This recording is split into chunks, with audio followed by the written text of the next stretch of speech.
আমাদের কুরবানি ইব্রাহিম আলাইহিস সালামের কুরবানি। রাসূল সাল্লাল্লাহু আলাইহি ওয়াসাল্লাম বললেন, মান কানা লাহু সাওয়ালা মিজাহি ফালা ইয়াকরাবান্না মুসাল্লানা। যার টাকা পয়সা আছে সে যদি কুরবানি না করে তাহলে সে যেন আমার ঈদের মাঠে না আসে। মনে হচ্ছে যে কুরবানি জরুরি, জি না, কুরবানি গুরুত্বপূর্ণ সুন্নাত, করলে বেশি নেকি, না করলে কোনো নেকি নেই। যেসব মাধ্যম দিয়ে জান্নাত কিনা যায়, যেসব মাধ্যম দিয়ে আল্লাহকে সন্তুষ্ট করা যায়, জান্নাত পাওয়া যায়, তার একটি বড় মাধ্যম হলো কুরবানি। রমজানের শেষ দশক বেশি দামি না যুলহিজ্জার প্রথম দশক বেশি দামি? তো বিদ্বানগণ বলতে চেয়েছেন যে যুলহিজ্জার প্রথম দশক বেশি দামি রমজানের শেষ দশকের চেয়ে। কেন? রমজানের শেষ দশক আছে একটা জিনিস, লাইলাতুল কদর, আর যুলহিজ্জার প্রথম দশকে আছে তিনটে জিনিস। এক, কুরবানি; দুই, আরাফা; তিন, হজ। যার কারণে যুলহিজ্জার প্রথম দশকই বেশি ভালো রমজানের শেষ দশকের চেয়ে। এত দামি যে প্রথম দশক, সবচেয়ে প্রিয় ইবাদত আমি করব কি? আমি 1 নম্বরে করব 1 থেকে 9 পর্যন্ত রোজা, সিয়াম থাকব। 2 নম্বরে দান, 3 নম্বরে তাসবিহ তাহলিল, 4 নম্বরে জিকির আজকার। এইগুলো কাজ করে প্রথম দশককে মূল্যায়ন করব। বলছিলাম কুরবানি। আনাস রাদিয়াল্লাহু তাআলা আনহু বলেন, রাসূল সাল্লাল্লাহু আলাইহি সাল্লাম একদা 2টি ভেড়া কুরবানি করলেন, সাদা কালো শিংওয়ালা। নিজে হাতে করলেন, করার সময়তে বললেন বিসমিল্লাহ, আল্লাহু আকবার। আমি দেখলাম তিনি তাকে ফেলে দিয়ে চোয়ালের উপরে পা চাপিয়ে কুরবানি করেন।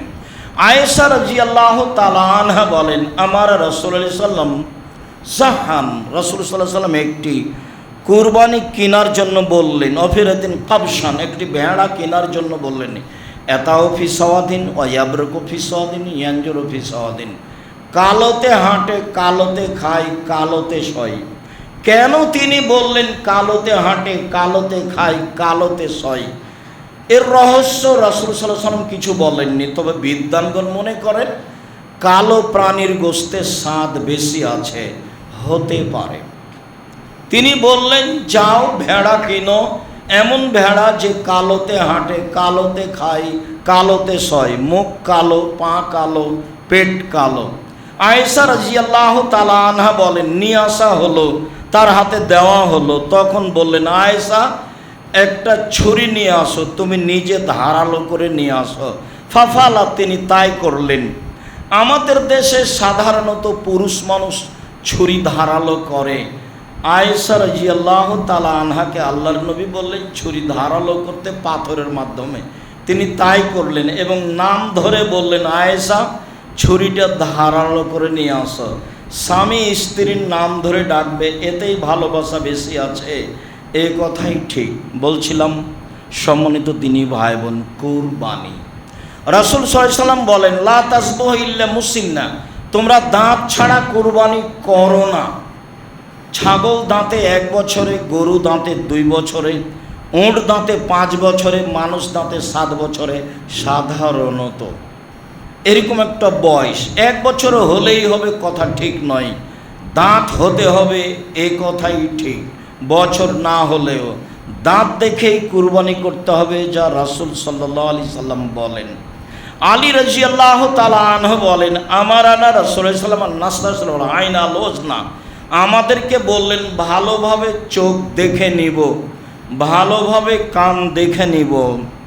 বারা ইবনে আযিব রাদিয়াল্লাহু তাআলা আনহু বলেন, সুইলা রাসূলুল্লাহ সাল্লাল্লাহু আলাইহি ওয়াসাল্লাম মাযা ইত্তাকা মিনাজ জাহায়া, কুরবানি কিনলে কি দেখতে হবে? তাতে তিনি বললেন, আল আরজাল আল বাইয়িনা আরাজহা, স্পষ্ট ল্যাংড়া হয় না যেন। অল আওয়ার আল বাইয়িনা আওয়ারহা, স্পষ্ট কানা হয় না যেন। অল মারিজল বাইয়িনা মারাজহা, স্পষ্ট রোগা হয় না যেন। অলাজ ফালাতে লাতুনকা, গায়ে গোশত নেই এমন হয় না যেন।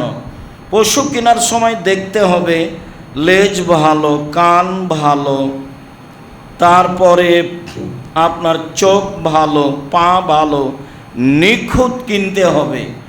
নিখুঁত কেনার পরে যদি হাত পা ভেঙে যায় সমস্যা নেই, কিন্তু খুঁটি কিনেছেন তাহলে এটা পরিবর্তন করতে হবে, এ কথাই ঠিক। বিক্রি করে আবার কিনতে হবে, খুদ কিনতে হবে।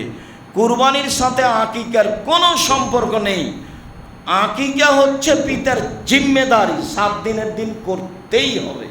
আমাদের দেশের ভাষায় ও তো করবে আর বাপকে করতে হবে, মানে আকিকা দিতেই হবে। 7 দিনের দিন আকিকা দিতেই হবে, এটা পিতার জিম্মেদারি। 14 দিনে চলে না, 21 দিনে চলে না, জীবনে একদিন চলে না। একটা হাদিসও ঠিক নয়, 7 দিনের দিনই করতে হবে। গরু দিয়ে চলে না, উট দিয়ে চলে না, ছাগল ছাগি, ভেড়া ভেড়ি, দুম্বা দুম্বি, এই 3 শ্রেণীর 6টা প্রাণী দিয়ে আকিকা দিতে হবে। কানা হোক, ল্যাংড়া হোক, চলতে পারুক না পারুক, 2 মাসের হোক, 1 মাসের হোক, কোনো শর্ত নেই। ছাগি হোক, পাঁঠি হোক, যেটাই হোক না কেন, আকিকা দিতে হবে। 7 দিনের দিন ওর বাপ আকিকা দিতে বাধ্য। কানা ল্যাংড়ার সাথে আসে যায় না। কোরবানি নেকির কাজ, একেবারেই নিখুঁত হতে হবে, মোটা তাজা হতে হবে। বলছিলাম সম্মানিত দিনী ভাই, কুরবানির পশু দেখে কিনতে হবে, এ কথাই ঠিক। জাবের রাদিয়াল্লাহু তাআলা আনহু বলেন, রাসূল সাল্লাল্লাহু আলাইহি ওয়াসাল্লাম বলেছেন, আল বাকরাতুন সাবাতিন আল জাজুরান সাবাতিন। গরু 7 জনের পক্ষ থেকে, উট 7 জনের পক্ষ থেকে। মুসলিম। ইবনে আব্বাস রাদিয়াল্লাহু তাআলা আনহু বলেন, কুন্না মা নবী সাল্লাল্লাহু আলাইহি সাল্লাম ফি সাফারিন।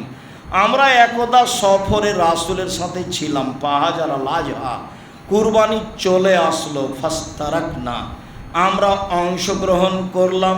গরুতে 7 জন আর উটে 10 জন। বুখারী মুসলিম। সম্মানিত দিনী ভাই, ভাগে কুরবানি চলবে, এটা হাদিসে বোঝা যাচ্ছে। সফরের সাথে হাদিসগুলি জড়িত হলেও সফরের সাথে খাস করতে হবে, এই কথা বিদ্বানগণ বলতে চান না। আসলে বলতে চাচ্ছেন 7 জন না 7 পরিবার। হাদিসে 7 জন আছে, 7 পরিবার নেই। 7 পরিবারের পক্ষ থেকে একটি গরু কুরবানি করতে হবে, এই মর্মে আমি আব্দুর রাজ্জাক বিন ইউসুফ 97 সাল থেকে তদন্ত চালাচ্ছি।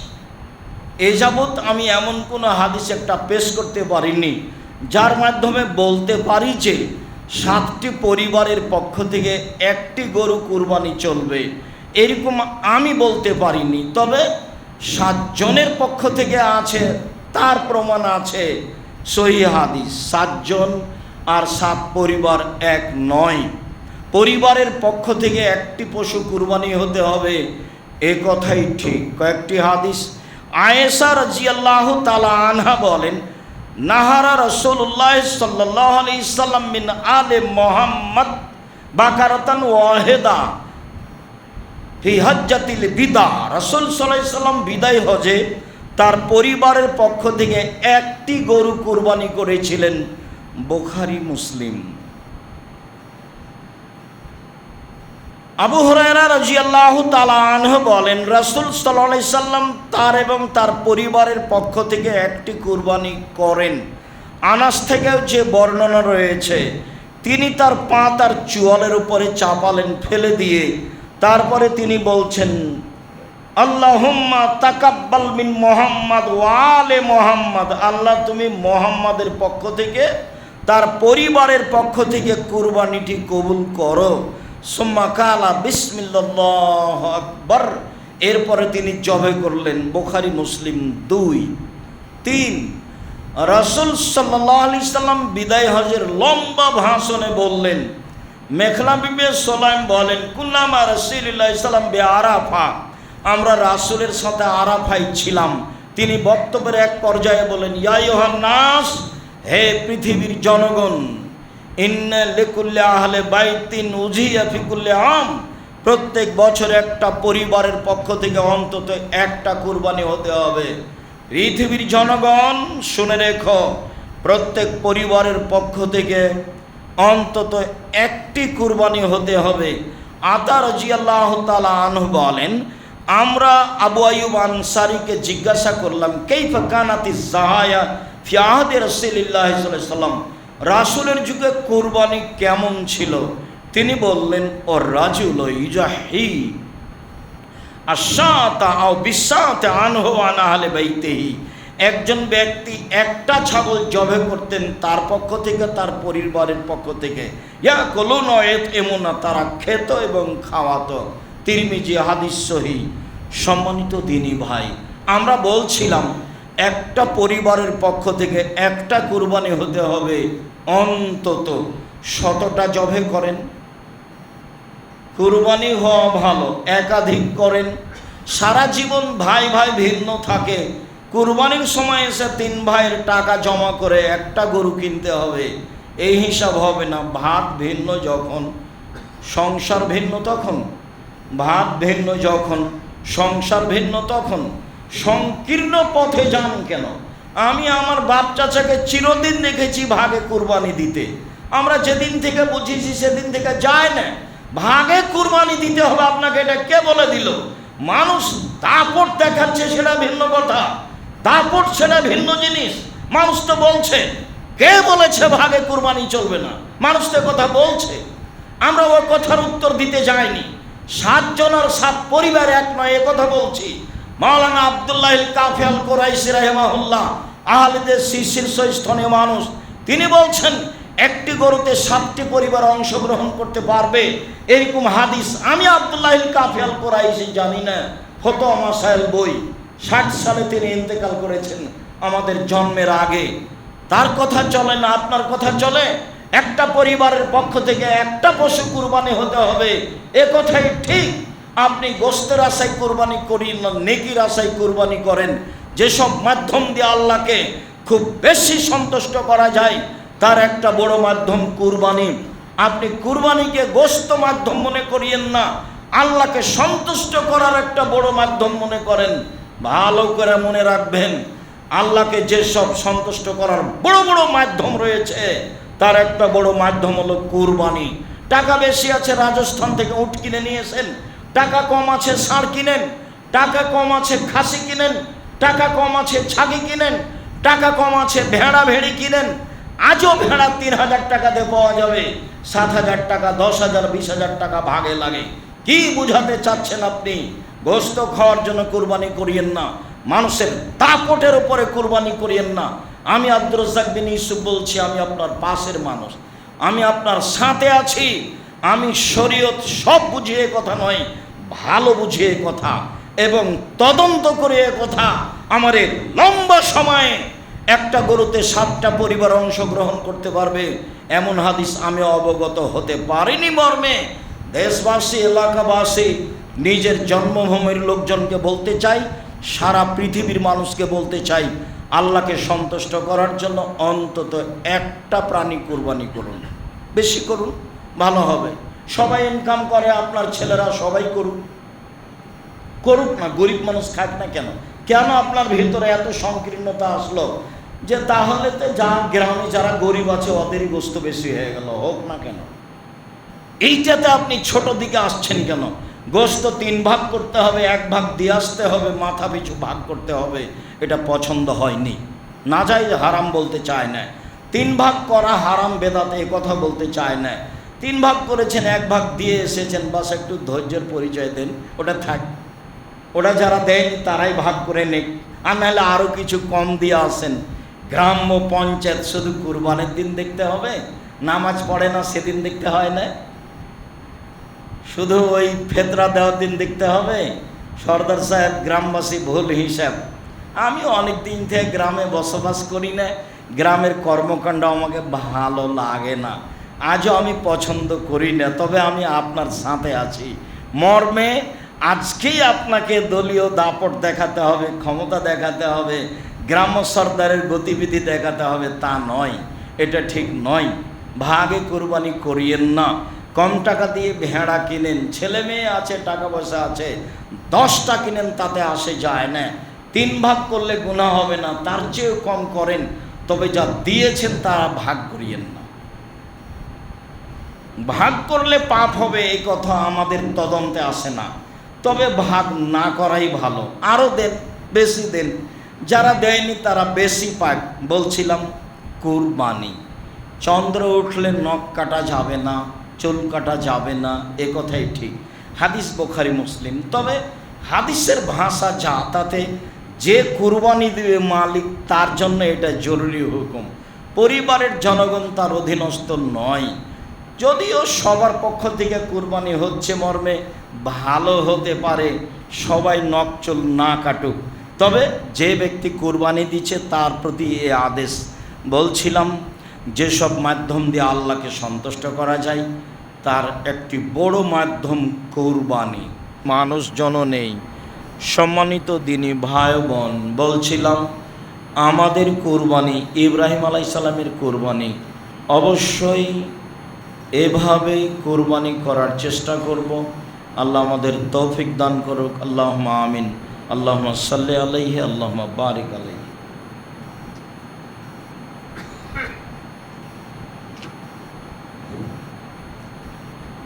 আলহামদুলিল্লাহ ওয়াহদা ওয়াসসালাতু ওয়াসসালামু আলা মান লা নাবিয়্যা বাদা ফালাম্মা বালাগা মাহুস সা'য়া, যখন বাচ্চা দৌড়াদৌড়ি করতে পারে, দেখতে ভালো লাগে, এই সময়ে আল্লাহ বলছেন ছেলেকে কুরবানি করতে হবে। ইব্রাহিম আলাইহিস সালাম বলছেন, বুনাইয়া ইন্নী আরাফিল মানামে আন্নী আযবাহুকা ফানজুর মাজা তারা। বৎস, আব্বু, আমি স্বপ্নে দেখছি আমি তোমাকে কুরবানি করছি, তোমার মতামত কি? ছেলে বলছে, আবাতিফাল মা তোমারও সাদা যদি ইনশাআল্লাহ মিনাস সাবিরিন। আব্বা, আপনি যা স্বপ্নে দেখেছেন তা বাস্তবায়ন করুন, আপনি আমাকে ধৈর্যশীল পাবেন। ফাসলামা, বাপ বেটা একমত হয়ে গেলেন। অতাল্লাহুল জাবিন, ছেলেকে তিনি উপুড় করে সইয়ে দিলেন। বারবার ছুরি চালাচ্ছেন, আসলে তো আল্লাহ ছুরিকে আদেশ করেছেন, ছুরি কোনো কাজ করবে না। এক পর্যায়ে আল্লাহ তাআলা বলছেন, ইব্রাহিম কাদ সাদ্দাকতা রুইয়া, ইব্রাহিম তুমি তোমার স্বপ্নকে বাস্তবায়ন করেছ, তোমার ছেলেকে কুরবানি করতে হবে এই ঠেকা আমার বাঁধেনি। আসলে আমি তোমাকে দেখছিলাম তুমি পরীক্ষায় পাস করতে পারো কি না, তুমি পরীক্ষায় পাস করে গেছো ইব্রাহিম। অফাদাইনাহু বিযিবহিন আযীম, আমি ইব্রাহিমের সন্তানকে বড় কুরবানির মাধ্যমে বাঁচিয়ে নিলাম।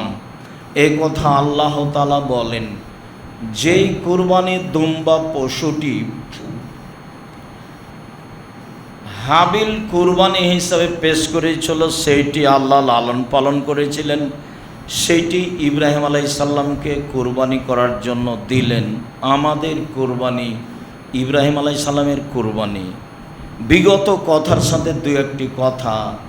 তার প্রথম কথাটি হচ্ছে এই যে মহিলারা স্বামীর নাম ধরে ডাকতে পারে নির্দ্বিধায়, স্বামী তো স্ত্রীর নাম ধরে ডাকতে পারেই। দেখলেন হাজেরা ইব্রাহিম আলাইহিস সালাম নাম ধরে বলছেন, ইব্রাহিম কোথায় যাচ্ছেন, আমাকে একটু বলবেন না? বারবার বলছেন, ইব্রাহিম কোথায় যাচ্ছেন? তো ইব্রাহিম আলাইহিস সালামের মতো মানুষের নাম ধরে যদি স্ত্রী ডাকতে পারে, তাহলে আপনার নাম ধরে আপনার স্ত্রী ডাকতে পারে না?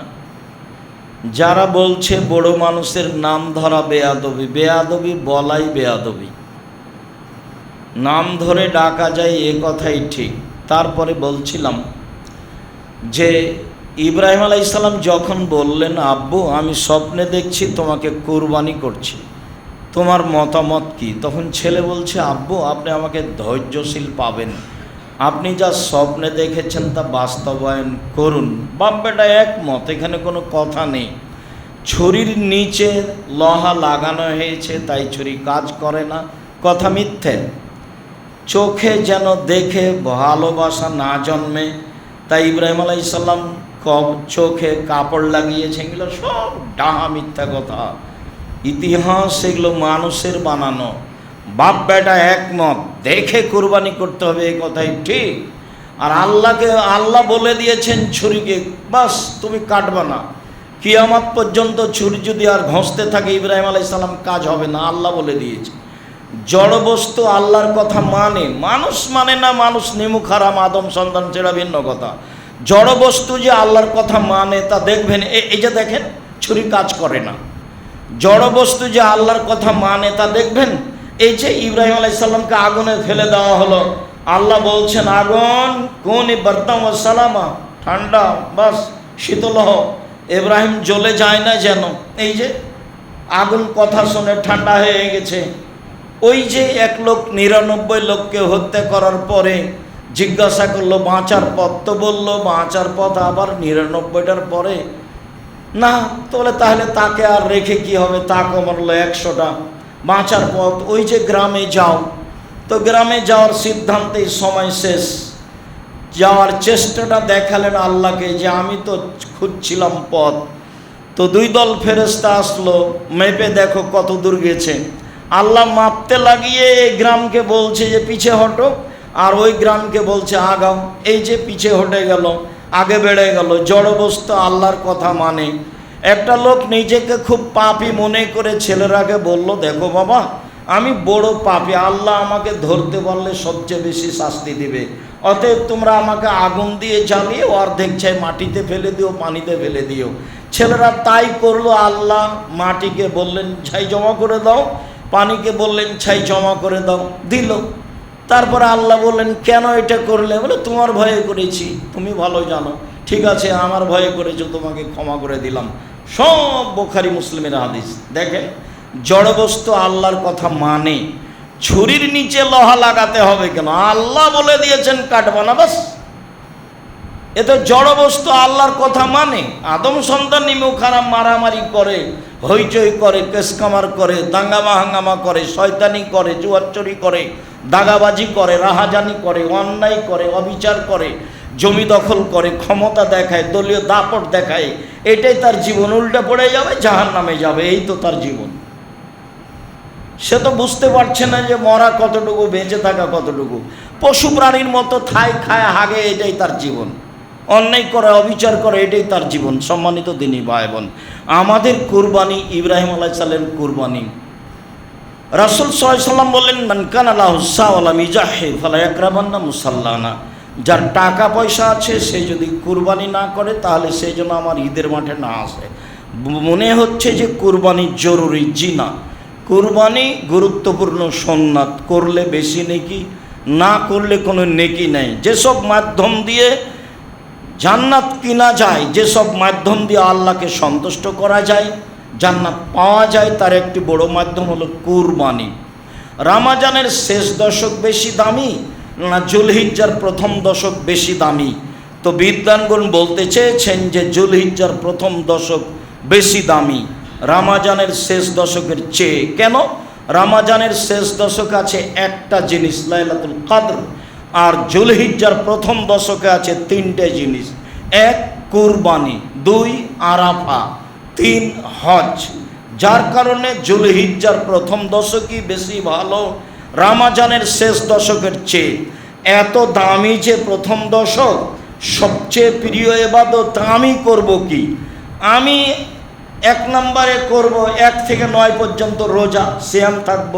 2 নম্বরে দান, 3 নম্বরে তাসবিহ তাহলিল, 4 নম্বরে জিকির আজকার।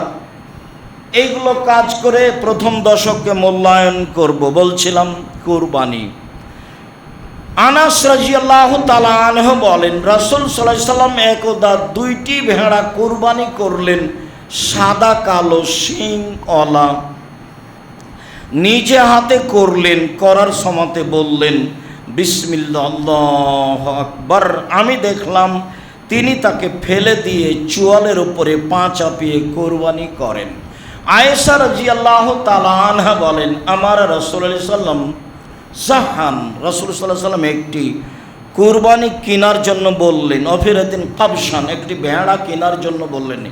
এতাও ফি সাওয়াদিন ওয়া ইয়াবরুকু ফি সাওয়াদিন ইয়ানজুরু ফি সাওয়াদিন। কালোতে হাঁটে, কালোতে খায়, কালোতে শয়। কেন তিনি বললেন কালোতে হাঁটে, কালোতে খায়, কালোতে শয়?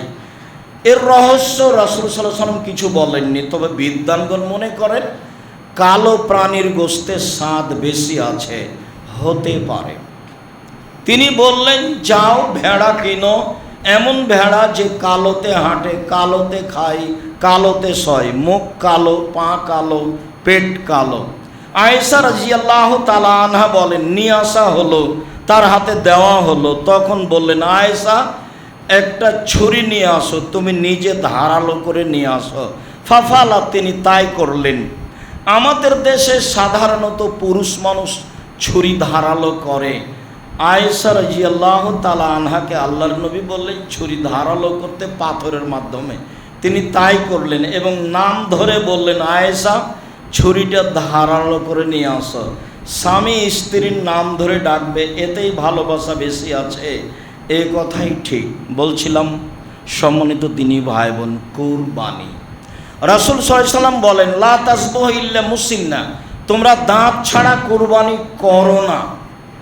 ছাগল দাঁতে 1 বছরে, গরু দাঁতে 2 বছরে, উট দাঁতে 5 বছরে, মানুষ দাঁতে 7 বছরে সাধারণত। এরকম একটা বয়স, 1 বছর হলেই হবে কথা ঠিক নয়, দাঁত হতে হবে এই কথাই ঠিক। বছর না হলেও দাঁত দেখেই কুরবানি করতে হবে, যা রাসূল সাল্লাল্লাহু আলাইহি সাল্লাম বলেন। আলী রাদিয়াল্লাহু তাআলা আনহু বলেন, আমার আনা রাসূলুল্লাহ সাল্লাল্লাহু আলাইহি ওয়াসাল্লাম আইনা লোজনা, আমাদেরকে বললেন ভালোভাবে চোখ দেখে নিব, ভালোভাবে কান দেখে নিব।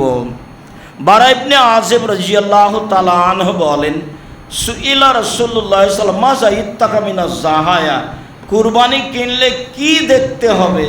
তাতে তিনি বললেন, আল আরজাল আল বাইয়িন আরাজহা, স্পষ্ট ল্যাংড়া হয় না যেন, অল আওয়ার আল বাইয়িন আওয়ারহা, স্পষ্ট কানা হয় না যেন, অল মারিজল বাইয়িন মারাজহা, স্পষ্ট রোগা হয় না যেন, অলাজ ফালাতে লাতুনকা, গায়ে গোস্ত নেই এমন হয় না যেন। পশু কেনার সময় দেখতে হবে লেজ ভালো, কান ভালো, তারপরে আপনার চোখ ভালো, পা ভালো, নিখুঁত কিনতে হবে। নিখুঁত কেনার পরে যদি হাত পা ভেঙে যায় সমস্যা নেই, কিন্তু খুঁতি কিনেছেন তাহলে এটা পরিবর্তন করতে হবে, এ কথাই ঠিক। বিক্রি করে আবার কিনতে হবে।